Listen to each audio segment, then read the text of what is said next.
Alright everyone, welcome back to another review. This time I'm going to be Covenant.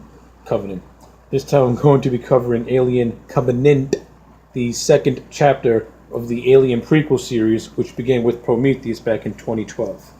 This, of course, is once again directed by Ridley Scott, starring an all-star cast which features Michael Fassbender, Catherine Waterston, Billy Crudup, Danny McBride. Uh, my initial thoughts is I know Alien Covenant and Prometheus. Those two movies are, especially Prometheus, they're not the most popular things in the world, but I actually really enjoyed Prometheus, and I also really enjoyed Alien Covenant. I think Alien Covenant is really, from a technical standpoint, it is shot beautifully.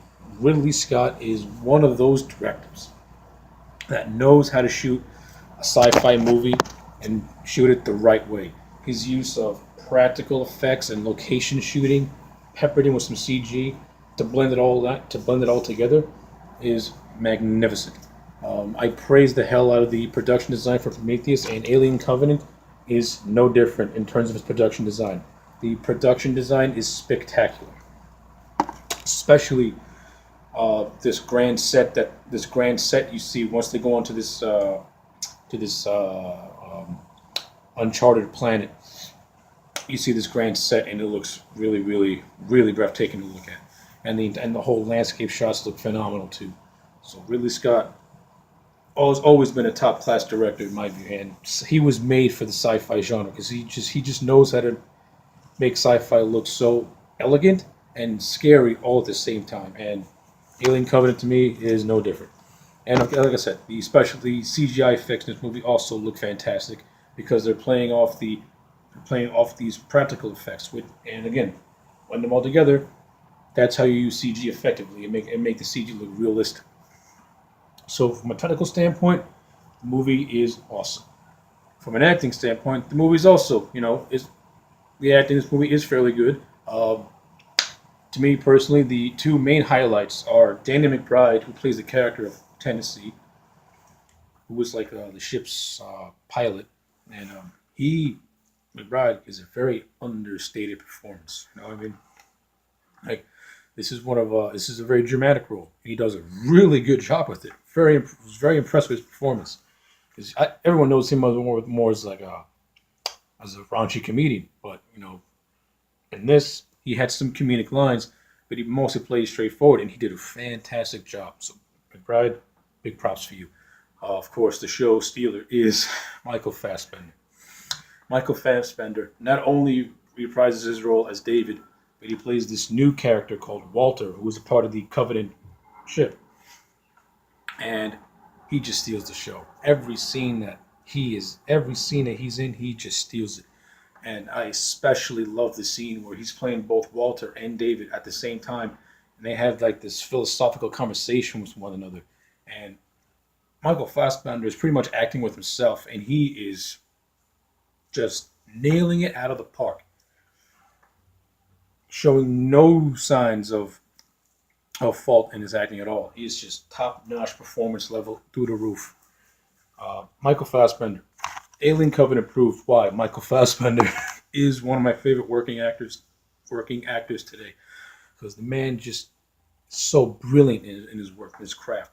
Especially, like I said, especially in this movie where in scenes he's pretty much acting with himself, and awesome, awesome, awesome. I also like how they're able to distinguish Walter and David. For those who've seen Prometheus, David has a British accent. In Covenant, Walter has a more American accent, so you're able to distinguish the two. And I like how that all plays out. Um, Other members of the cast, like Catherine Waterston, who plays like a I'm not I'm not gonna call her a Ripley type character because to me she wasn't really a Ripley type character. I'm really annoyed with the whole like if you're a strong female character in an alien movie, you're Ripley. No, she didn't have the same. To me, she didn't have the same qualities as a Ripley. Because Ripley was more of a straight laced, by the book, and then by the book type of character. Then as the Alien movie progressed, That's when she started to assume more of that heroism. To me, Daniels started off more like a already had some sort of a commanding presence to her, and already had some of that like a badassery already to her. So it's like I don't really see the comparison with Ripley. Ripley grew as a character. To me, Daniels kind of just stayed in the same course and didn't really change throughout the movie at all. So just because she beat up an alien, that doesn't mean you're Ripley. That's just me. The performance is fine, but I balk at the whole character comparisons. And of course, all the members like Billy Crudup, who played Orem, who is the ship's captain, well, became the ship's captain after the original captain, who was in a cameo appearance by James Franco, is killed when they get hit by a solar flare and they're woken out of cryostasis, but they weren't able to open up Franco's cryo hatch, and he was pretty much burned while still asleep. And of course, that's when Billy Crudup assumed role as the captain, and I think captain of Covenant. And Billy Crudup, did a good job. I actually liked his character a lot. Uh, I found his character to be very interesting to me. He was very interesting. He's this guy who he's this guy who believes in faith and goes by faith. And but when you but they're also but in the company but they didn't want somebody who was worked on faith. They want someone who can get results. He was someone who worked on faith, and he felt that him being the captain was going to be too much for him. And I kind of like that whole idea. They didn't um, they didn't explore it as much as I would have liked to have seen it explore, but I was liking the idea of Billy Crudup's character.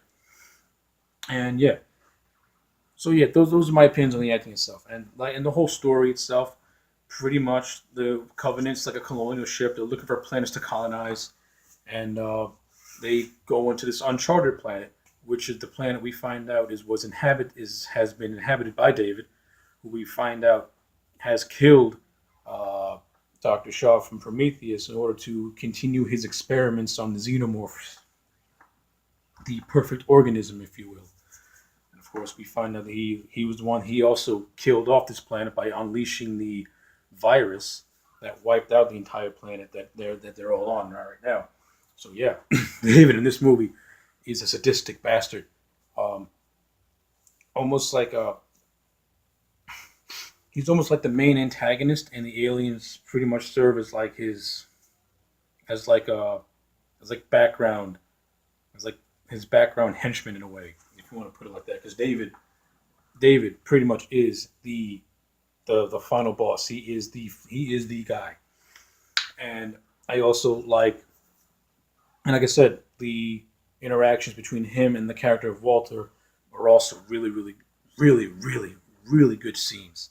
Very powerful scenes, very philosophical scenes, and I love how David is pretty much romancing Walter into seeing his view of the world, and I like how Walter pretty much at the end just doesn't really budge at all. So, he sticks by his morals, while David is pretty much a free thinker, and he's going by his way, which leads to this nice little scuffle between the two, which was very entertaining to watch. Seeing Michael Fassbender pretty much beat up himself, which is fun.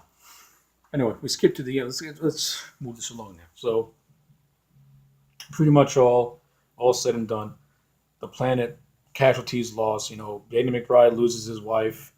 Uh, Billy Crudup loses his wife, and Billy Crudup also loses his life when pretty much David tricks him into seeing the eggs, which have the facehugger, which of course gives birth to the aforementioned xenomorph, and they all wreak havoc in pretty much David's compound, which is the set that I spoke of earlier, which looks spectacular. So, alien Rick Shop, he's killing.